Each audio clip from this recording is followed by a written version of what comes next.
Hello বন্ধুরা, football ইতিহাসে আজ এক ঐতিহাসিক অধ্যায় রচিত হতে চলেছে। কাজাখস্তানের ক্লাব এফসি কাইরাত আলমাটি তাদের প্রথম চ্যাম্পিয়ন্স লিগের গ্রুপ স্টেজে স্বাগত জানাচ্ছে ইউরোপের কিংবদন্তি 15 বারের চ্যাম্পিয়ন রিয়াল মাদ্রিদকে। কাজাখস্তানের মাটি থেকে স্পেনের গ্লামার, এই দুই দলের অপ্রত্যাশিত সাক্ষাৎ। এই ম্যাচ কেন এত গুরুত্বপূর্ণ, চলুন বিস্তারিত জেনে নেওয়া যাক। প্রথমে আসি ম্যাচের প্রেক্ষাপটে।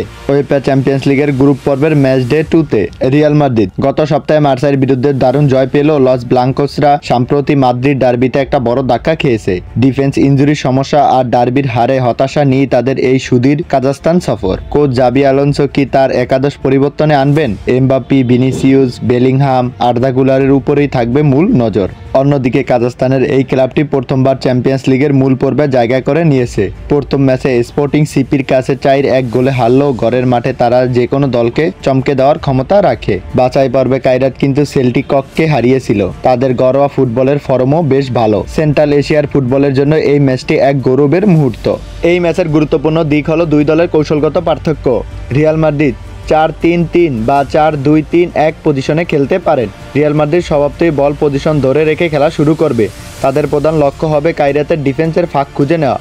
উইং দিয়ে ভিনিসিয়াস এবং এমবাপ্পির গতি আর মাঝমাঠে বেলিংহামের সৃজনশীলতা, আর্দা গুলারের প্লেমেকিং হবে তাদের মূল অস্ত্র। তবে ডিফেন্স আলেকজান্ডার আর্নল্ড, কারভাহাল অনুপস্থিতি তাদের জন্য বড় চিন্তা। এফসি কাইরাত 4-2-3-1 বা 5-3-2-1-এ খেলতে পারে।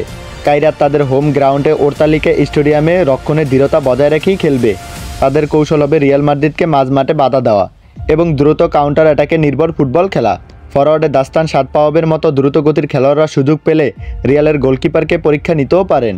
কাজাখস্তানের এই ক্লাবটি নিঃসন্দেহে আন্ডারডগ, কিন্তু ইসিএলে আন্ডারডগরাই তো মাঝে মাঝে ইতিহাস লিখে। এই ম্যাচের এক্স ফ্যাক্টর হতে পারে কাইরাতের ডিফেন্স সলিডটি এবং রিয়াল মাদ্রিদের ইনজুরি থাকা রাইট ব্যাক পজিশন। কাইরাতের হোম অ্যাডভান্টেজ, আলমাটির ঠান্ডা আবহাওয়া আর লম্বা ভ্রমণ রিয়াল মাদ্রিদের জন্য একটা চ্যালেঞ্জ। রিয়ালের বেঞ্চের গভীরতা বিশাল, যা তাদের জন্য একটা সুবিধা। জাবি আলোনসো হয়তো কিছু খেলোয়াড়কে বিশ্রাম দিয়ে অন্য তরুণদের সুযোগ দিতে পারেন। রিয়ালের হয়ে কিলিয়ান এমবাপ্পি তার প্রথম গোলটি চ্যাম্পিয়ন্স লিগে অ্যাওয়ে করতে পারেন। কাইরাতের হয়ে তাদের গোলরক্ষক শেরখান কালমুরুজ যদি কয়েকটি দুর্দান্ত সেভ করতে পারেন তাহলে ম্যাচটি টিকে থাকার সম্ভাবনা বাড়বে। রিয়াল মাদ্রিদ পরিষ্কার ফেভারিট হলেও কাজাখস্তানের মাঠে কাইরাতের প্রতিরোধে দেখার মতো হতে পারে। তবে রিয়ালের ব্যক্তিগত গুণ এবং আক্রমণ ভাগের শক্তি শেষ পর্যন্ত তাদের জয় এনে দিতে পারে। আমার প্রেডিকশন কাইরাত 1, রিয়াল মাদ্রিদ 3।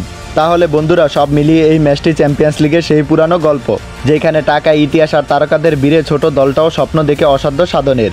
আলমাটির ওরতালিকা স্টেডিয়ামে প্রস্তুত এক ঐতিহাসিক লড়াইয়ের জন্য। কাজাখস্তানের ইতিহাস হবে নাকি মাদ্রিদের জয়রথ ছুটবে, জানতে চোখ রাখুন আজকের ম্যাচে। আপনার কি মনে হয় এই ম্যাচের ফল কি হবে? নিচে কমেন্ট বক্সে আপনার মতামত ও প্রেডিকশন জানাতে ভুলবেন না। ভিডিও ভালো লাগলে লাইক করুন এবং এমন আরও ফুটবল বিশ্লেষণ দেখতে গো অ্যান্ড নো চ্যানেলটি সাবস্ক্রাইব করে রাখুন। দেখা হবে পরের ভিডিওতে।